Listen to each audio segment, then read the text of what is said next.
கிருஷ்ணகிரி மாவட்டம் மகாராஜா கடை அருகே அமைந்துள்ள கனகம்பட்டி சித்தர் பீடத்தில் உலக நன்மை வேண்டி கோ பூஜை நடைபெற்றது.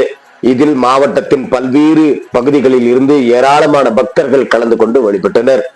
கிருஷ்ணகிரி மாவட்டம் மகாராஜா கடை அருகே அமைந்துள்ள நாகமரத்து பள்ளம் கனகம்பட்டி ஓம் ஸ்ரீ சர்க்குரு பழனி சுவாமிகள் சித்தர் பீடம் அமைக்கப்பட்டுள்ளது. இந்த சித்தர் பீடத்தில் மார்கழி மாத சிறப்பு பூஜைகள் மற்றும் அபிஷேக பூஜைகள் நடைபெற்றது.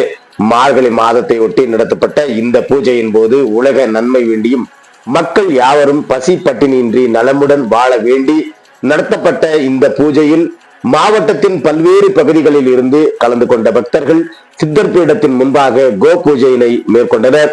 பின்னர் ஓம் ஸ்ரீ சர்க்குரு பழனி சுவாமிகளின் சித்தர் பீடத்திற்கு பால், இளநீர், பன்னீர் கொண்டு அபிஷேகம் செய்து வழிபட்டனர். இதனைத் தொடர்ந்து கனகம்பட்டி ஓம் ஸ்ரீ சர்க்குரு பழனி சுவாமிக்கு மலர்களால் சிறப்பு அலங்காரம் செய்து அலங்கார தீபாராதனைகள் காண்பிக்கப்பட்டது. அதே போன்று உலக மக்கள் யாவரும் நலமாகவும் மழை பெய்து விவசாயம் செலுத்திட வேண்டி மாவட்டத்தின் பல்வேறு பகுதிகளில் இருந்து ஏராளமான மக்கள் கலந்து கொண்டு வழிபட்டனர். மேலும் இந்த சிறப்பு பூஜைக்கான ஏற்பாடுகளை நாகமரத்து பள்ளம் கனகம்பட்டி ஓம் ஸ்ரீ சர்க்குரு பழனி சுவாமிகள் சித்தர் பீடத்தை சேர்ந்த ஏராளமானவர்கள் மாதீஸ், சவுந்தர், பொன்னுசாமி, தெம்மராயன், ஆனந்தராஜ், ஆனந்த பெருமாள், விக்னேஷ் குமார், மணிகண்டன், வினோதினி, லட்சுமி, சித்தர் கோவில் பூசாரி பால்ராஜ் ஆகியோர் சிறப்பாக செய்திருந்தனர் என்பது குறிப்பிடத்தக்கது.